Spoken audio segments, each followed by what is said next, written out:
कहानी का नाम गवाही। सच सच कहना, क्या तुमने सच में मुझसे प्यार किया था? उसने पूछा। वो लड़का चिल्लाया, उफ, चली जाओ, मुझे तुमसे कोई बात नहीं करनी है।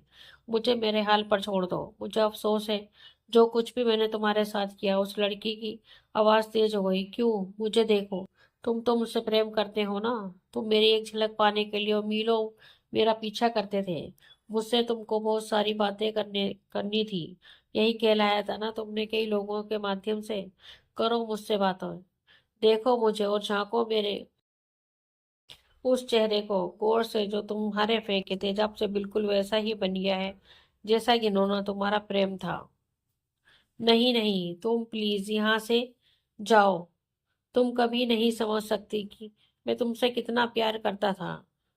तुम्हारे लिए मैं कुछ भी करता, पर तुमने तुमने तो कभी मेरी कोई बात ही नहीं सुनी। तुम कभी मुझे सुनना ही नहीं चाहती थी। मैं अपनी बात कैसे कह पाता? और फिर जब मैंने तुमको उस कमीने के साथ उसकी मोटरसाइकिल पर देखा तो मेरे अंदर जो आग लगी मैं उसे बता नहीं सकता।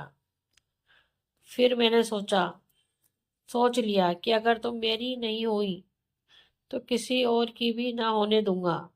और मैं कब और कैसे ये हरकत कर बैठा समझ ही ना पाया।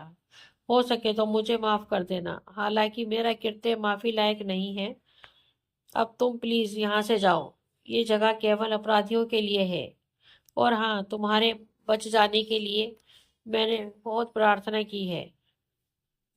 मुझे जब होश आया इस घटना के बाद तो मैं बहुत रोया और खुद को पुलिस के सुपुर्द कर दिया, क्योंकि जब तक मैं अपने किए की सजा नहीं भुगत लूं मुझे नींद नहीं आएगी। तुम जाओ, तुम जाओ। वो लड़की बोली, जा रही हूँ।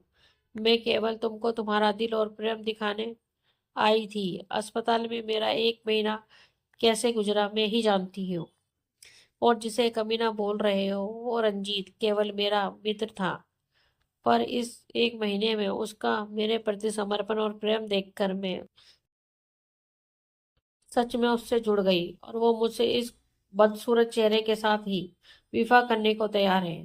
सोचो, मेरे साथ तुम्हारा प्रेम इस बदसूरत चेहरे के रूप में अपनी गंदगी की गवाही देगा। तुम मुझसे नहीं, मेरे उस चेहरे से प्रेम करते थे जिस पे तेजाब डालकर तुमने खत्म कर दिया। वो और तेज चीख पड़ा, चली जाओ, दोबारा कभी यहाँ मत आना।